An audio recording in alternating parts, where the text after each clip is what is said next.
ભરૂચ જિલ્લાના નેત્રંગ ખાતે આદિવાસી ગૌરવ સંમેલન યોજવામાં આવ્યું હતું. ભરૂચ જિલ્લાના નેત્રંગ ખાતે આદિવાસી ગૌરવ સંમેલનમાં નાયબ મુખ્યમંત્રી હર્ષ સંઘવીએ દેશના કોઈપણ રાજ્યમાં આદિવાસી સમાજ માટે ગુજરાત જેવું કામ નહીં થયું હોવાનો હુંકાર કર્યો હતો. ભરૂચ જિલ્લા ભારતીય જનતા પાર્ટી દ્વારા નેત્રંગ ખાતે આદિવાસી સંમેલનનું આયોજન કરાયું હતું. નાયબ મુખ્યમંત્રી હર્ષ સંઘવીના અધ્યક્ષસ્થાને યોજાયેલા સંમેલનમાં આદિજાતિ મોરચાના નવનિયુક્ત પ્રદેશ અધ્યક્ષ ગણપત વસાવાનું અભિવાદન કરવામાં આવ્યું હતું. સંમેલન પહેલા ડેપ્યુટી સીએમ હર્ષ સંઘવીએ નેત્રંગ 4 રસ્તા સ્થિત ભગવાન બિરસા મુંડાની પ્રતિમાને ફૂલહાર અર્પણ કર્યા હતા. તો નેત્રંગ 4 રસ્તાથી આદિવાસી શૈલી મુજબ હર્ષ સંઘવીનું ભવ્ય રેલી સ્વરૂપે સ્વાગત સભા સ્થળ સુધી કરાયું હતું. નેત્રંગની ભૂમિને વંદન કરવાનું મન જીવંત આદિવાસી સંસ્કૃતિનું પ્રતીક તેમણે ગણાવ્યું હતું. તો ભરૂચના સાંસદ મનસુખ વસાવાએ અમરસિંહ ચૌધરી કરતા પણ ગણપત વસાવાને સૌથી મોટા આદિવાસી નેતા ગણાવ્યા હતા. સંમેલનમાં ગણપત વસાવા, જિલ્લા ભાજપ પ્રમુખ પ્રકાશ મોદી, પ્રદેશ કારોબારીના મારુદેવસિંહ અટોદરિયા, જિલ્લા પંચાયત પ્રમુખ મહેન્દ્રસિંહ વાસંદિયા, ઝઘડિયા ધારાસભ્ય રીતીશ વસાવા, જિલ્લા પ્રભારી પરાક્રમસિંહ જાડેજા, જિલ્લા મહામંત્રીઓ, તાલુકાના આગેવાનો, જિલ્લાના હોદ્દેદારો સહિત કાર્યકરો અને આદિવાસી જનમેદની ઉપસ્થિત રહી હતી.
અનિલભાઈ વસાવા કરશે.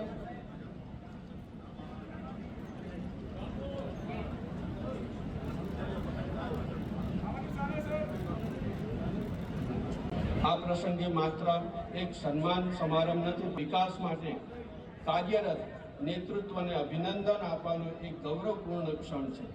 આજે આપણી વચ્ચે ઘણા પ્રતિષ્ઠિત મહાનુભાવ, આ ક્ષણે હું તેમના નામ અહીંયાથી આપણે તેમને ખૂબ જોરદાર તાળીઓથી વધાવી લઈએ. માનનીય ગૃહમંત્રી શ્રીને જોરદાર તાળીઓથી વધાવીએ. આઝાદી વખતે આ અનેક ભીલ સમાજના, આદિવાસી સમાજના અને આપણા ભારતીય યુવાઓએ આ આઝાદી મેળવવા માટે જે શહાદત આપેલી, ત્યારે આ દેશના યુવાનોએ એ સપના જોઈને શહાદત આપેલી કે મારી આવનારી પેઢીઓને એમનો હક મળશે, મારા આદિવાસી સમાજના ગામો સુધીની વિકાસ થશે. મારે આજે દુઃખ જોડે જણાવવું પડે કે આઝાદી તો આપણા દેશને મળી ગઈ, પરંતુ આઝાદીના વર્ષ સુધી આ દેશના ગરીબો, આદિવાસી, દલિત, વંચિત આ બધા જ સમાજો જોડે અત્યાચાર ચાલુ ને ચાલુ રહ્યો. હું આભાર માનું છું કે ગુજરાતની જનતાએ આ પાપીઓને જલ્દીથી ઓળખી લીધા અને ગુજરાતમાં ભારતીય જનતા પાર્ટીની સરકાર વહેલી આવી ગઈ. નરેન્દ્રભાઈ મોદીનું શાસન આવ્યું. અંબાજીથી ઉમરગાંવ સુધીના સૌ એરિયાનો સોનેરી અવસર કે સોનેરી સમય ચાલુ થઈ ગયો. વનબંધુ કલ્યાણ યોજનાની શરૂઆત થાય. આદિવાસી સમાજના ઘરે ઘર સુધી લાઈટ પહોંચે, પાણીઓ પહોંચે, ગામના રસ્તા બને, ગામની અંદર મોબાઈલના નેટવર્ક આવે અને જ્યાં જ્યાં બાકી રહી ગયા હોય ત્યાં આ વર્ષે ભૂપેન્દ્રભાઈ પટેલની સરકારે જે નવા ગામો વસ્યા હોય, વચ્ચેના રસ્તામાં ના આવતા હોય નેટવર્ક, એ બધી જ જગ્યા પર મોબાઈલના ટાવર નાખી લેવાનું નક્કી કર્યું. મારા યુવાન યુવતી ભાઈ બહેનો, તમારે હવે ભણવાની તકલીફમાં ક્યારેય મોબાઈલ નેટવર્કની તકલીફ નહીં આવે.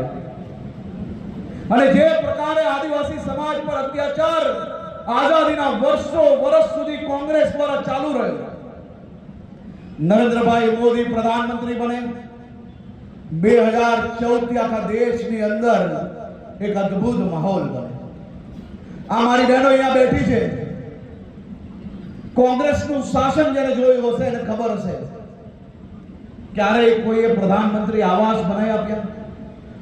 ક્યારેય કોઈએ મારી માતા બહેનો માટે વિચારીને ઘરની બહાર ટોયલેટની વ્યવસ્થાઓ કરી? ક્યારેય કોઈ મારી બહેનોની ચિંતા કરીને દૂર દૂરથી પાણી ભરવા જવું પડે છે, એમને પાણી ભરવા ના જવું પડે અને ઘર તક નળ પહોંચાડવાની ચિંતા કોઈએ કરી છે? આ નરેન્દ્રભાઈ મોદીનું શાસન નતું ત્યાર તક ગામડાઓમાં લાઈટ કોઈએ જોઈ છે?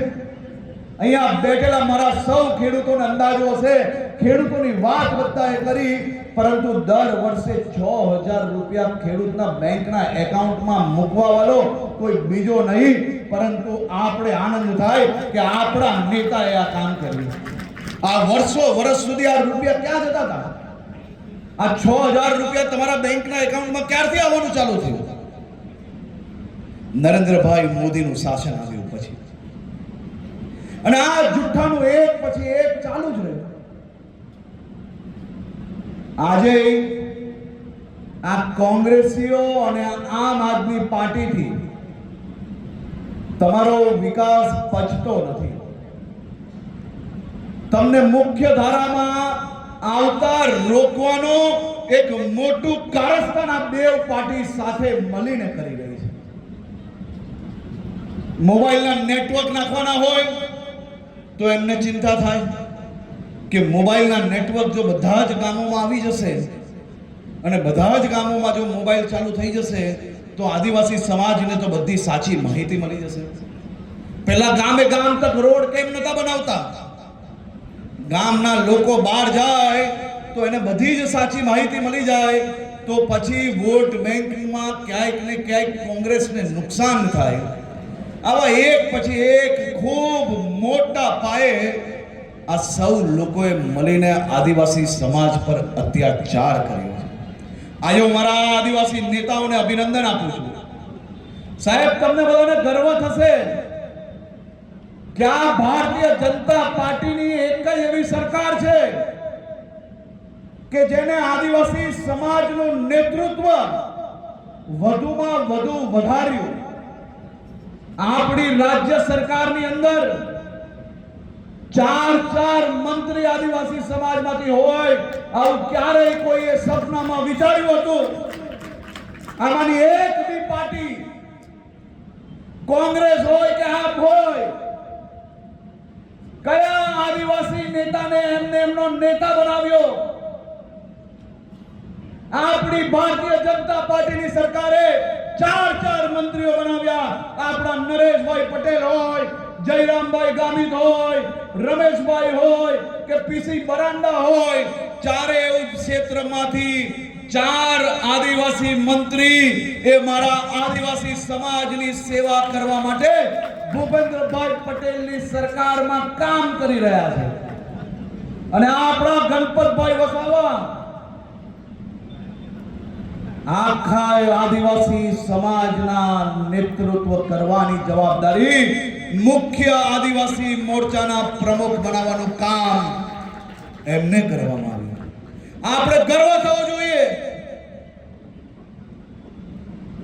કે ગણપતભાઈ વસાવા એ કેટલાય વર્ષો સુધી ગુજરાત વિધાનસભાના અધ્યક્ષ હતા. તમને કોઈનો અંદાજો નહીં હશે, મુખ્યમંત્રીએ બી વિધાનસભામાં બોલવું હોય તો અધ્યક્ષશ્રીની પરવાનગી લેવી પડે અને ગણપતભાઈ પરવાનગી આપતા ત્યારે અમને બોલવાનો અવસર મળતો. એક પછી ચારે કોઈને વધુ પડતી મારી વાત લાગશે, પણ હું કહું કે અમરસિંહ ચૌધરી મુખ્યમંત્રી હતા, એમણે પણ ના કામ નથી કર્યું, એના કરતા વધારે કામ આપણા ગણપતભાઈ વસાવાએ કર્યું છે. હું યાદ દેવડાવું તમને, આદિવાસીઓના સાતાર્થમાં વિકાસ માટે જે કામ કર્યા છે, યોજના લાયા છે, ગુજરાત પેટર્ન વનબંધુ કલ્યાણ યોજના આપણા આદિવાસીઓ સુધી પહોંચે, એના માટે જો સતત ચિંતા કરી હોય તો ગણપતભાઈ વસાવાએ કરી છે. આદિવાસીઓને સિંચાઈની સુવિધા મળે ગુજરાત પેટર્નમાંથી, જંગલની જમીન આદિવાસીઓ વર્ષોથી ખેડતા હતા, આવા આદિવાસીઓને જંગલની જમીન મળે, એમના નામે થાય, એ કામ કર્યું હોય તો આપણા ગણપતભાઈ વસાવા કર્યું છે. રાજ્ય સરકારના મુખ્યમંત્રીઓ સાથે રહીને ટ્રાઇબલ સંગઠનો, હું એવા ગુજરાતના ટ્રાઇબલ સંગઠનોને હું અભિનંદન આપું જે ખોટા લોકોને આદિવાસીના ખોટા પ્રમાણપત્રો મેળવતા હતા એને રદ કરવા માટે ને આદિવાસીના અધિકાર ખોટી રીતના મેળવતા હતા એમને કાઢવા માટે આંદોલન ચલાવ્યું. ગુજરાતના ટ્રાઇબલના સંગઠનો, અલગ સંગઠનોએ, ગુજરાતના મુખ્યમંત્રી વિજયભાઈ રૂપાણી હતા, વાતાવરણ આખા ગુજરાતના ગાંધીનગર આમ ડહોળાયું હતું અને પરિસ્થિતિ ખૂબ ગંભીર હતી. એવા સમયે અમે લોકો ગણપતભાઈને મળ્યા ને ગણપતભાઈને કીધું, આખી વાત સમજાવી કે આ ખોટા પ્રમાણપત્રો વાળાને કાઢો ને આદિવાસીના હક ને અધિકાર પર જે ખોટી રીતના જગ્યાઓ, રિઝર્વ જગ્યાઓના બદલે બીજા લોકો જે ખોટા પ્રમાણપત્ર વાળા જે મેળવી જાય છે, નોકરી મેળવી જાય છે, એને રોકો.